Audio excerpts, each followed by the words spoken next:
We are at 3:30. We're going to give it another 30 seconds or so and see who else might be able to hop on. But I did want to welcome you on behalf of the Transition 30 Network.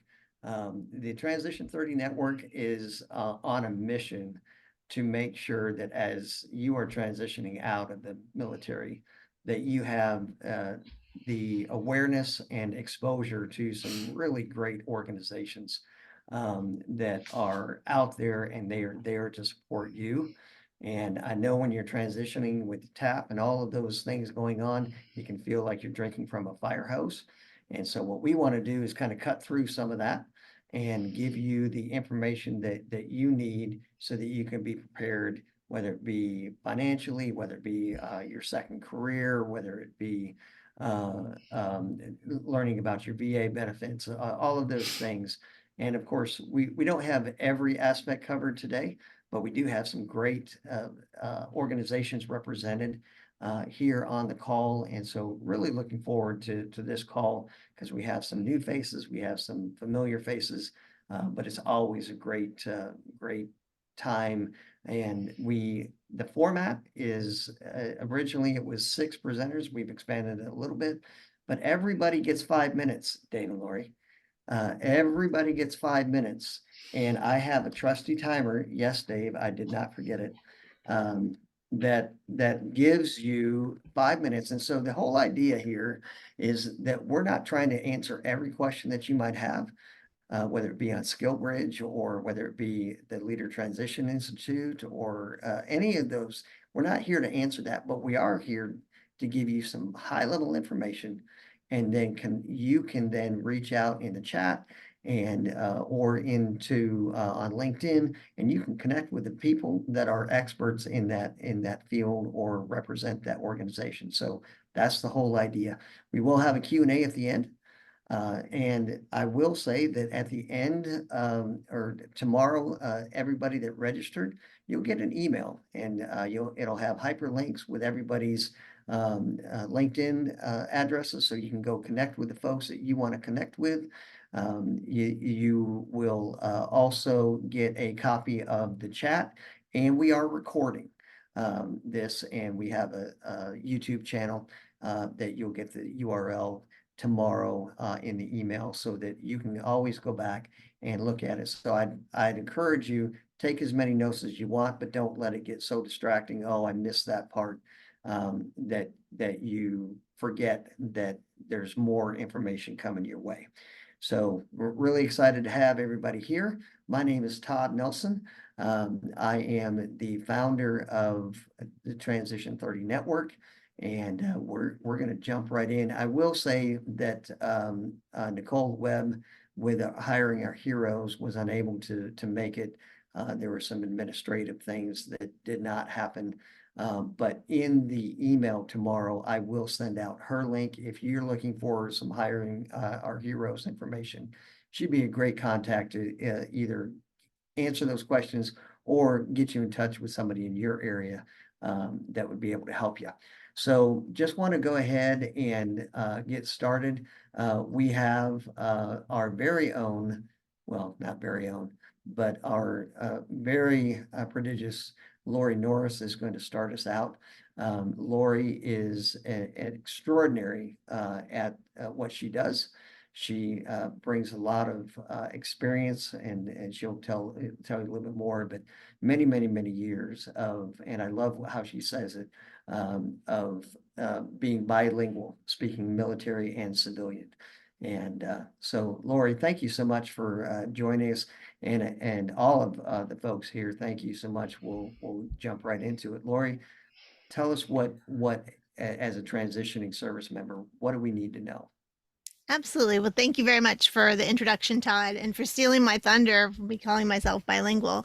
And I feel like you're a very brave man for letting me go first. So I just want to put all those things out there. So, but as Todd said, I have been supporting the military transition community through education, support, resources, and services since 2005.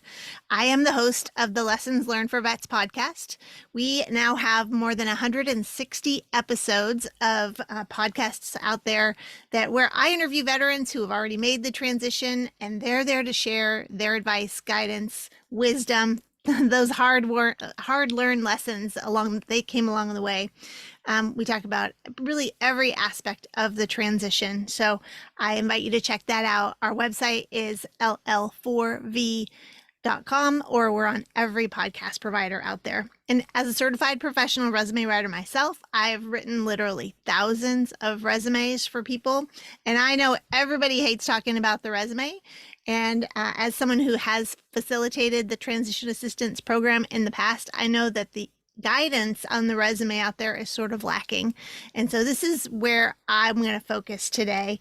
I've brought to you something new and different today, and I want to talk to you about the 5 things that every military transition resume should have. And for anyone that's listened to a single episode of the podcast, you're going to know my very first thing is a focus. A focus is the most important thing on a resume because it really drives your efforts of what do I include on the resume? What do I highlight? How do I translate it? Who am I targeting? Who do I want to read my resume? And I liken a focus in the military transition process as knowing what kind of fish you want to catch when you go out to fish in the Pacific Ocean. So you go out to fishing in the ocean and you just say, I want to catch a fish. I don't know what kind of fish. I just want to go fishing. And you set off in your boat and you don't know what tackle to bring. You don't know what bait to bring. You don't know what direction to go. Do I fish on the surface, on the bottom of the ocean? If you are out there job hunting and you don't have a focus, it's kind of the same thing. When you go out fishing like that, you're going to come back sunburned, frustrated, and hungry. And if you're out there job hunting right now and you're saying, I've sent out 500 resumes and I haven't had one callback, that you shouldn't wear that like a badge of honor. That should tell you like there is something wrong here, because people, although that job market out there is tough, there are still people getting jobs. And the more focused and targeted your resume is, the better it will go for you. Okay, so that's the very first thing, is your focus.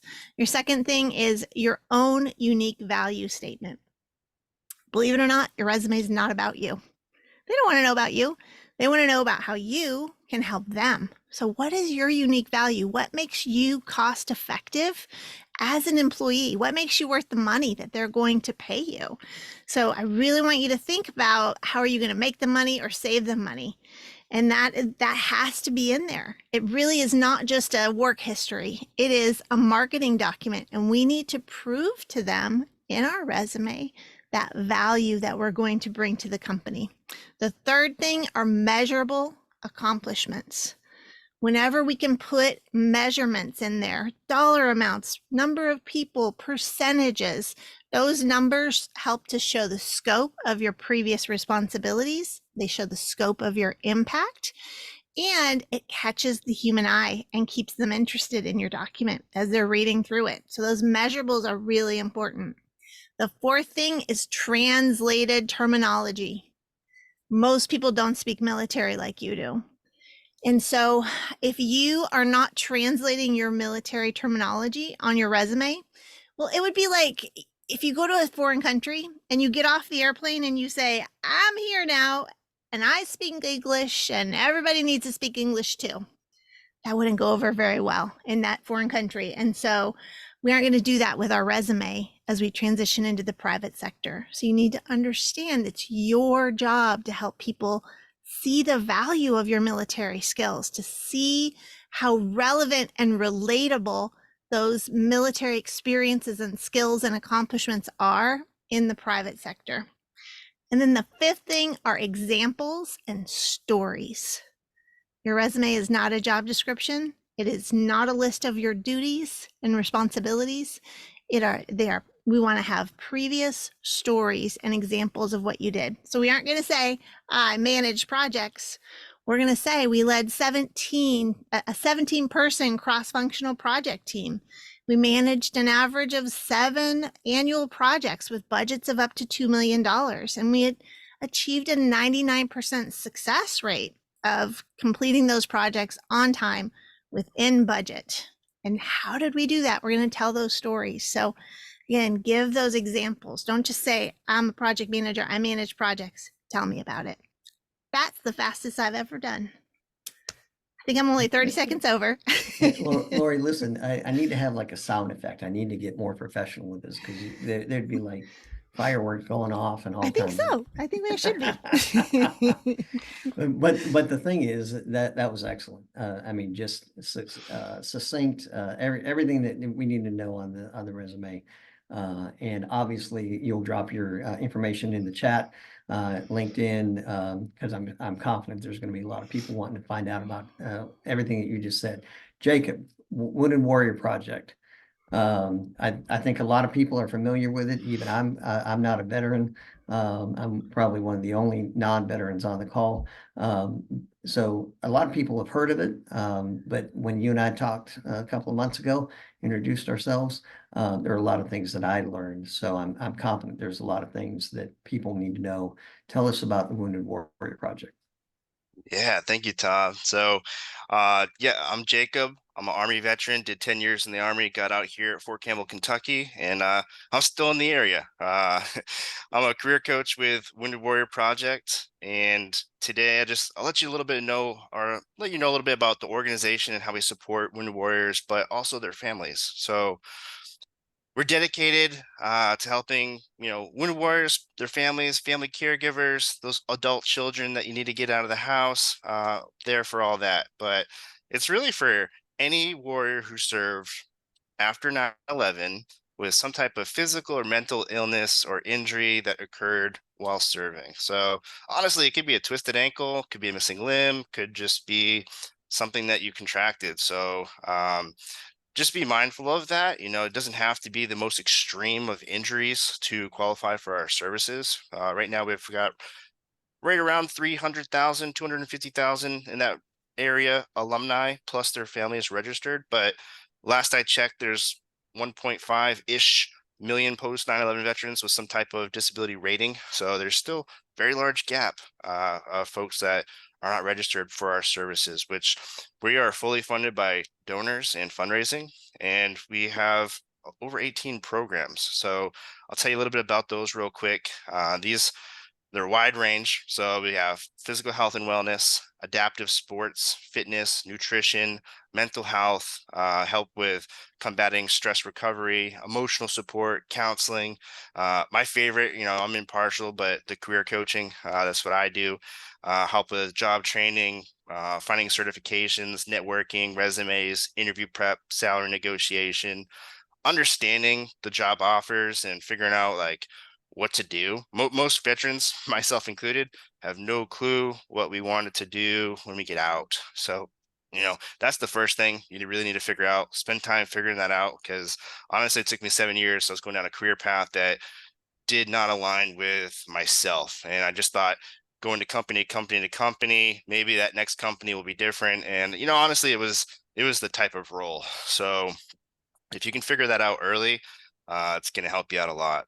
We also have VA benefit reps. So they help with your VA ratings, VA educational benefits, independence program. This is more so for the significantly injured, missing limb, traumatic brain injury, PTSD, and just helping them live more independently. But as a career coach, I try to help find meaningful employment. Definitely not going to get you a job. It's still a 80-20 relationship. Most of the work is going to be on you. And that's probably regardless of who you decide to work with post-military. But I'd say the valuable thing working with different career coaches and different organizations, especially if you're introverted, it's honestly the network. We all have different networks. I've got a lot of recruiters and HR folks that partner with me. My background's HR, so I have a lot of connections, and everyone on this call does too. So if you're just building your network, or maybe you're a little shy still, lean on some other folks to get introductions and access to their network. But definitely spend a little bit of time just trying to figure out what you want to do next because you're not tied to whatever you did in the military. You don't have to do that forever. And if you try a couple jobs and they just don't work out, you get to leave and try other things. So don't feel like you got to commit to some career path just because someone told you to, or that's what you've always done. And yeah, I mean, that's really kind of it in a nutshell. Excellent. And you came in well under budget, so you need to put that on your resume. As we heard from Lori, so good for you, Jacob. Thank you so much. And obviously, I'm assuming you'll put in the chat. I know there was a question that just came in, and we may have that answered, that somebody had registered, and is there any next steps and some of that stuff. But I'm sure you'll put in the chat how they can connect with WWP and all that. So thanks so much for that information. Great organization that you got. Next, we've got Annie Brock. She is the founder, and Annie, because you're the one that I think is probably newest to me on the call. Feel free to correct anything that I say about you or your organization. But Leader Transition Institute, everything that I've heard, it's a great organization. Lots of folks are big fans of what you do. And so tell us about it. What do you do for the transitioning service member? Thank you, Todd. I appreciate it. It's a great, I really appreciate every opportunity to share about the Leader Transition Institute and changing focus, moving from we to me. The Leader Transition Institute is a unique organization. We prepare and walk beside people who are making significant pivots in their lives. We place a special focus on service members, veterans from all eras, and military spouses, helping them as they transition from the military into the civilian sector.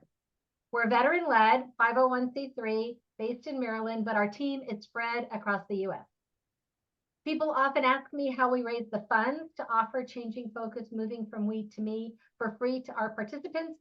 And we do that in a couple of ways. We directly offer some paid learning programs, such as our speaker club and mastermind groups.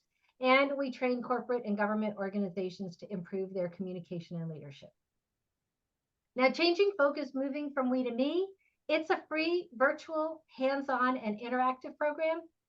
And while each person's transition from military service to the civilian sector is unique, each member of our teaching team has been there, some of them more than one time, and our participants reap the benefit of the team's expertise and experience, and they are vets.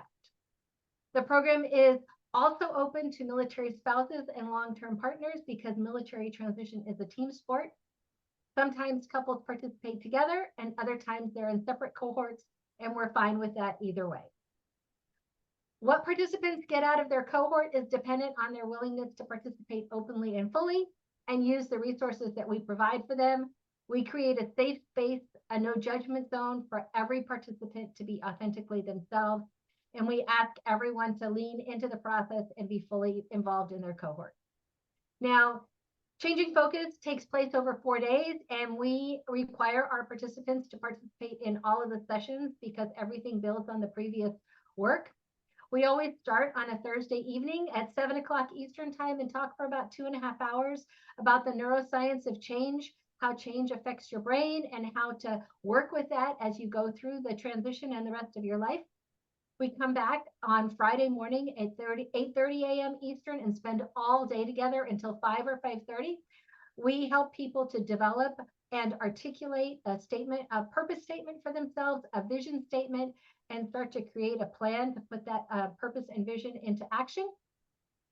We come back again on Saturday morning at 8:30 a.m. Eastern. We spend the first 90 minutes of Saturday painting, because painting happens to be a powerful metaphor for transition.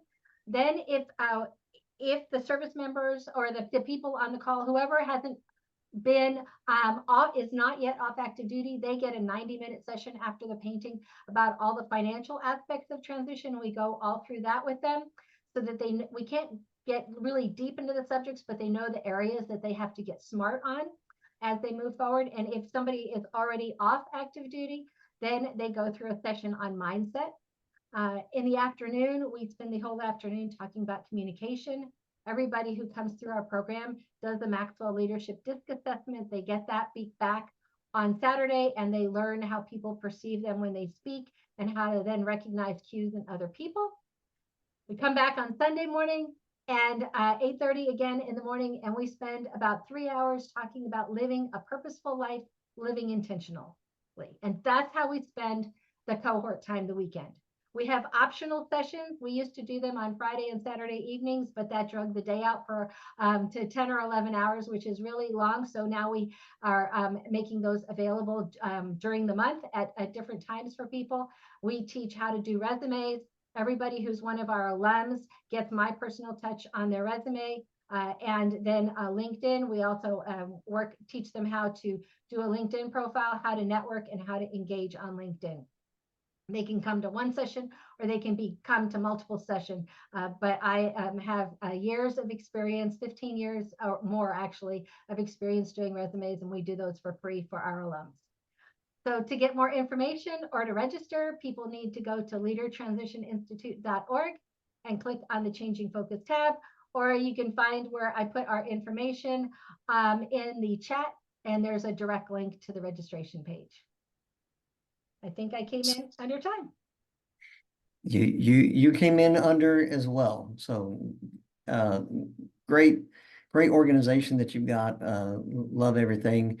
The painting was I'll admit was a little bit of a eye opener maybe, because I should say we also play with Legos. So well, you know.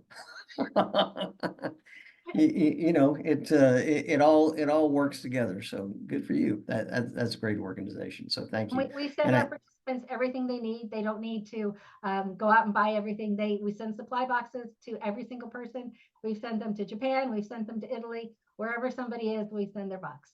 That's amazing. Good for you. And I'm assuming you'll if you haven't already, you dropped your information in there on how they can get in touch with you or somebody there on the in your organizations. Annie, thank you so much. Again, we are going to have a Q&A at the end. So if you do have questions that you want to direct to folks here on the call, feel free to either drop it in the chat or wait for the Q&A at the end. Next, we have Dave Schantz, DoD Skillbridge Champion. I love that title, because all you got to do on LinkedIn is just highlight his name, and everything that you need to know about what he does is right there.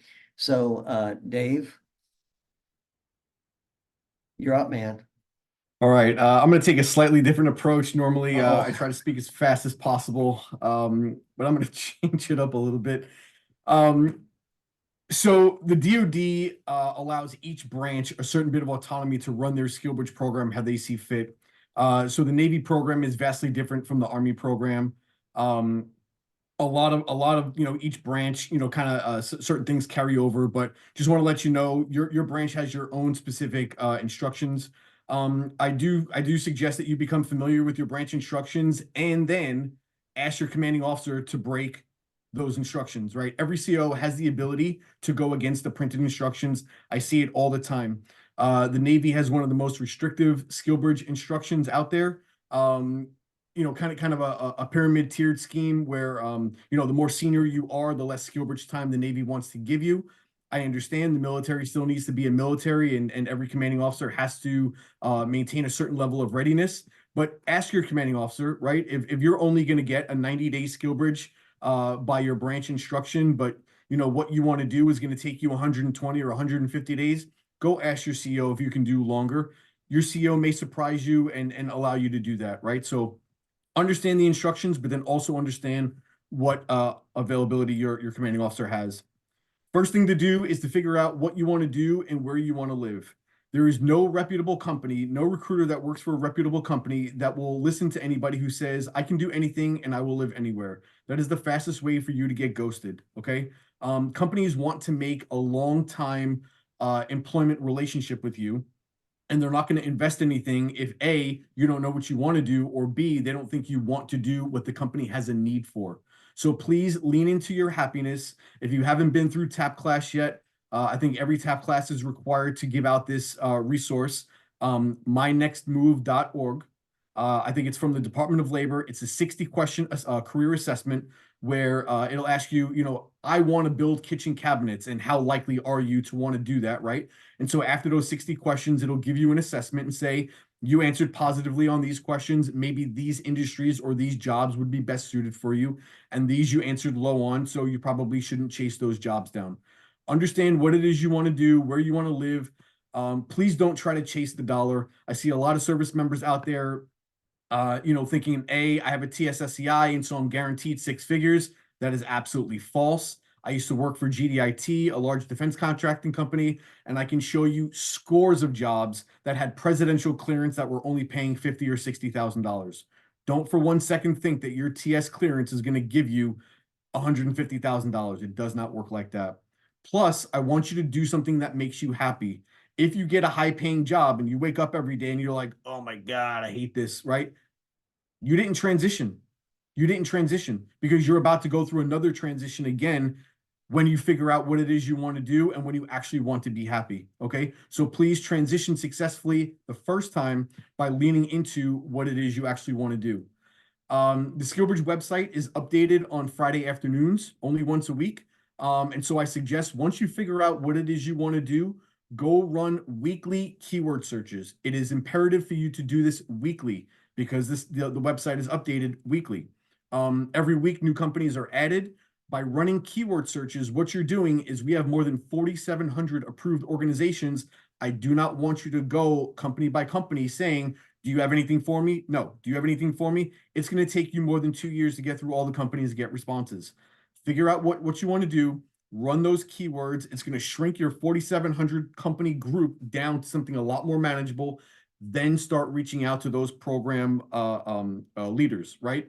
Do this keyword search on the Skillbridge locations page. The Skillbridge locations page, run your keyword searches on there. You'll see companies pop up. Do not pay attention to the locations that are listed there. Okay. That does not mean that the companies only have Skillbridge opportunities in those cities. That also doesn't mean that companies cannot create Skillbridge opportunities of different keywords or in different locations than what they have listed. Okay. Never say, come on, Todd. Never say no for a company. Okay. If you know that you want to do project management and you run a keyword search and you don't see Amazon, right? Let's say Amazon's your top company and Amazon doesn't pop up for project manager. You know, they have project managers. Reach out to them anyway. Yeah. Todd, you cut me off again. I got more. Maybe some people will ask it during the Q&A, but yeah, on your transition, chase happiness. Dave, now that's extraordinary. Chase happiness. I love that. Number one, because the just everything that you said. But I'm going to chime in because I'm next, so I'm going to take a little bit of my 5 minutes just to talk a little bit about what you said.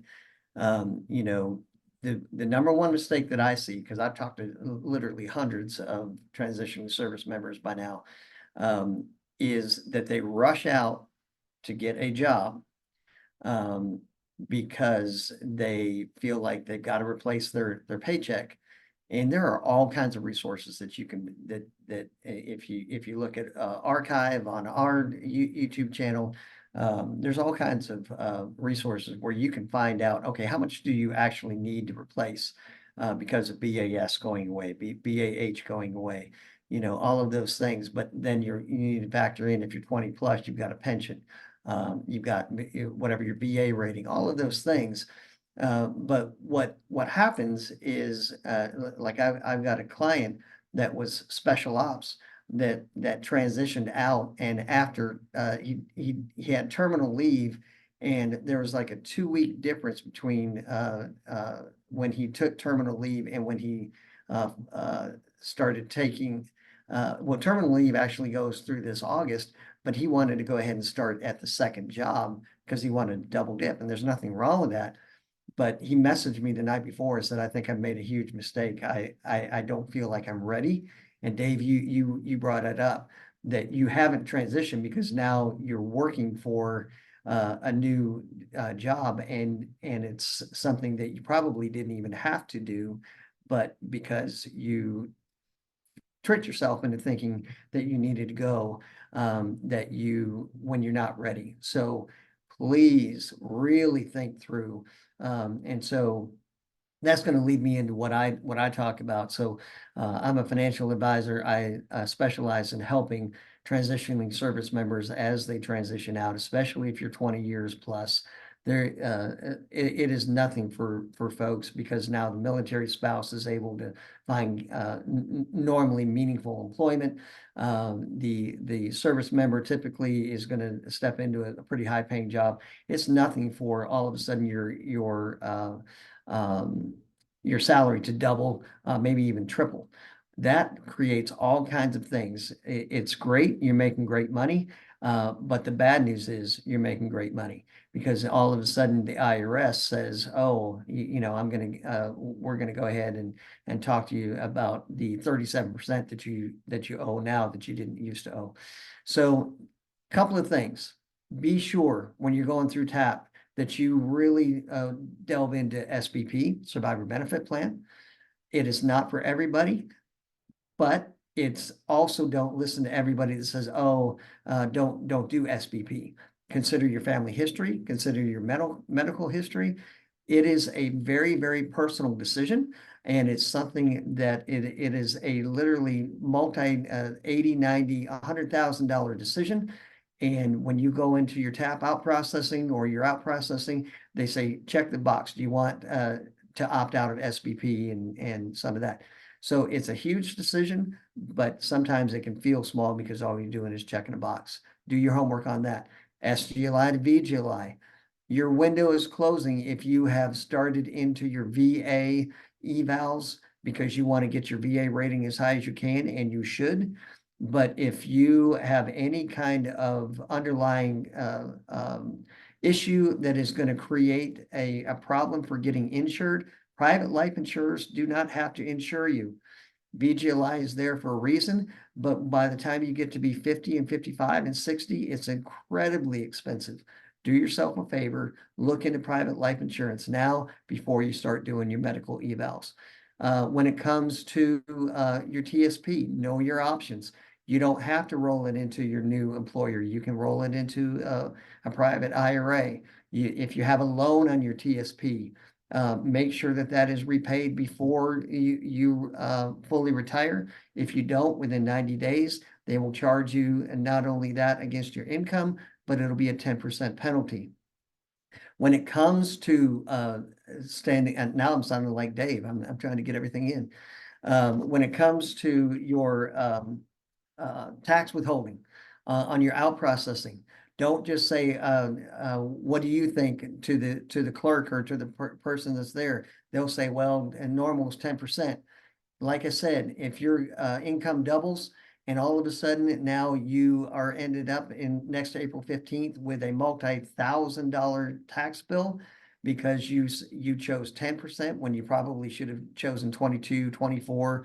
And if you're going to transition by the end of 2025, tax laws are getting ready to change. So be aware of that. Your tax withholding can literally be multi-thousands, and it's the worst kind of surprise. The other thing is your move.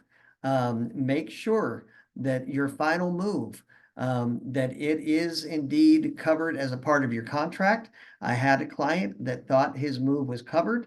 It was covered by his new employer, but in the private sector, those moves, even if it's paid for by your employer, is entirely taxable to you.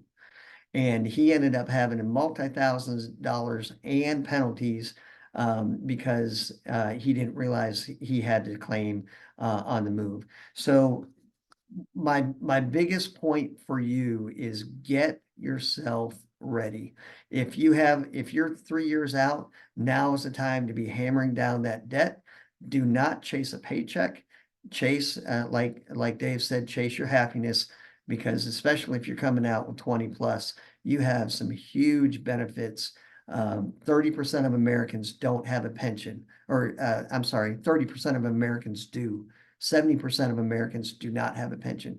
If you're coming out 20 plus, you've got a huge cushion. Use it to your advantage. Saint, I'm going to call you Paul because that's what's on your name. But I really appreciate you joining us. You're with a nonprofit that you try to educate folks on a lot of their different benefits. And today you're here to talk about what does it look like for your VA on your home loan, those kinds of things as you transition. Thanks for joining us. Thanks, Todd. I appreciate it. Yeah, my name is Paul Sauver. I go by Saint. I'm with the Veterans Resource Team, a bunch of retired nines that are part of this group. And all we try to do is educate people, advocate for them, and then most importantly, connect them with the right resources. But like Todd mentioned about the VA home loan benefit, everyone knows that they have the benefit. A lot of people don't know that you can use it multiple times. So they think they can only use it one time, but it's not true. There's multiple times you can use it.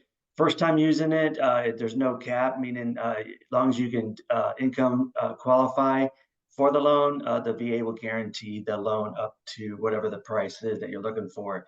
If you have a current home loan with the VA, 90% of the country is capped at $766,550. So all you have to do real easy is subtract what your current, not your current home loan is, but what your home was for from that limit, and that tells you what we call a secondary entitlement is.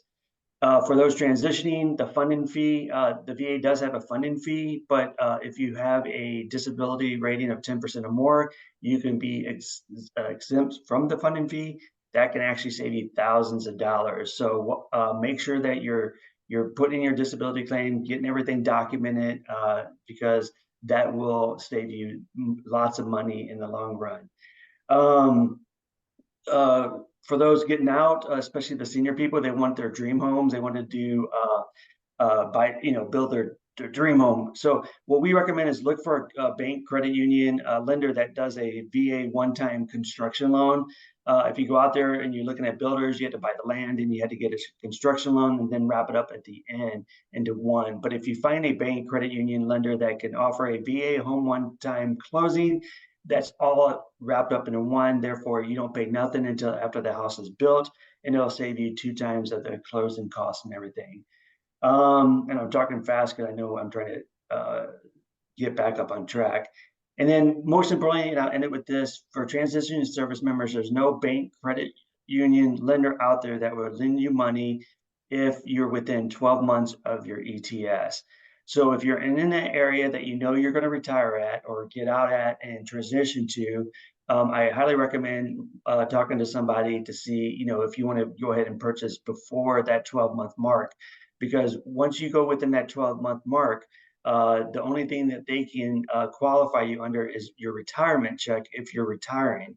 They can't qualify you underneath your disability because you don't have it yet. So I highly recommend when you're shopping around for a lender is have those conversations, but most importantly, shop around, put lenders against each other, because at the end of the day, if lenders are competing for your business, at the end, the service member is going to win. Thank you. Yeah. And Saint, great information. The one thing that I think is important, and if you said this, let me know. But there's a lot of hesitancy on the active duty when they're transitioning out, because when it comes around getting your VA eval, because a lot of folks feel like, oh, you know what, I'm not hurt that bad, let it go to somebody else. That money is yours. And the thing about getting for your VA home loan, correct me if I'm wrong, even a 10% rating is a huge benefit when it comes to your VA home loan, correct? That is correct, because you don't have to pay the funding fee. The funding fee is I think it's 2.1% for the first time, 3.2% the subsequent times and everything. So depending on the value of the home, that's literally above $10,000 that you're saving. Yeah, absolutely. So there's all kinds of information that I think we could all sit around and share and talk about. But we do have a Q&A session. I'm going to open it up. But if there isn't that much on the Q&A, then I'm going to have each of us just take 10 seconds. Hey, if you want to reach out to me, here's the type of person that you think would really benefit from reaching out to you. So everybody on the call will be thinking about that. Are there any questions as far as opening up? Go ahead and unmute yourself and go ahead and ask your question.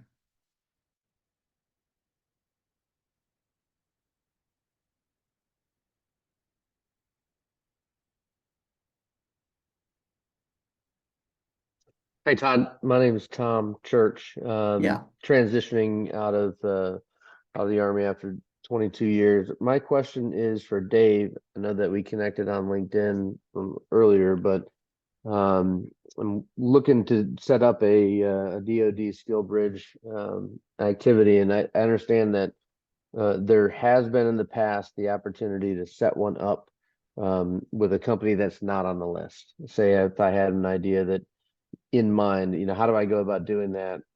Or do you have any recommendations on what to do to set up that? How do you approach a company? What typically things need to be in there for it to be approved, that kind of stuff. Yeah, great question. So one thing I would advise, the first thing is when you make contact with this company who is not DoD approved, do not say the word Skillbridge to a company that doesn't know what Skillbridge is. You're going to get ghosted. Recruiters have a lot of things going on, and one of the things they're not going to go do is investigate and self-teach themselves what Skillbridge is. So what I want you to do is use this language instead. You've been approved to participate in a fully funded fellowship program. You've been approved to participate in a fully funded fellowship program. Everybody understands what that is. Once you generate interest with the company, they may come back and say something like, well, what is this fellowship program? Then you can say the word Skillbridge, but never say that you've been approved to participate in a Skillbridge program and you'd like to join them. They don't know what that is, and they're not going to self-teach themselves about that. Next thing is going to be based on your timeline. I apologize that I didn't catch your timeline. If you have a decent amount of time, I would suggest, and the company thinks that they're going to use this program over and over again, I would suggest the company go get Skillbridge approved. That's something that I can help with on the side. I've been getting companies approved in about 30 days, which is a big difference from what we were seeing last year. If they don't think that they're going to be using the Skillbridge program very often, or if your timeline is very close to when you can start, I would choose a reputable company like Vets to Industry, who is an approved third-party provider. On paper, you would list that you're doing your Skillbridge opportunity with Vets to Industry. Physically, nobody does their Skillbridge with Vets to Industry. They're all being placed with other organizations, and there's an operating agreement between Vets to Industry and the organization that you want to join. Every DoD approved organization has the ability to act like a middleman. And so Nicole, who wasn't able to join the calls with hiring our heroes, that's what they are. They're an approved third-party vendor through Skillbridge. And so you can go that route. Thank you. That's helpful. I'll save any further questions to after I do my research.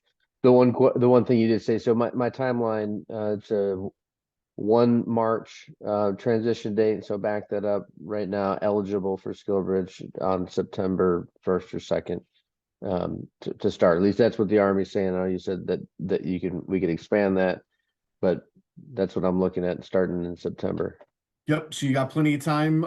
If you can get the company interested and filed sooner rather than later, then they have plenty of time to go through the application process, become approved, and onboard you organically. If for whatever reason, as a backup, what I would do is if they either A, don't want to get approved by the DoD, or things are taking too long for them, your backup plan is to partner with a Vets to Industry type organization. And the company will still be able to bring you on, but it will be via through Vets to Industry or a company like that. Great, thank you. All right. Anyone else? We got some great SMEs on the call, so take advantage of it.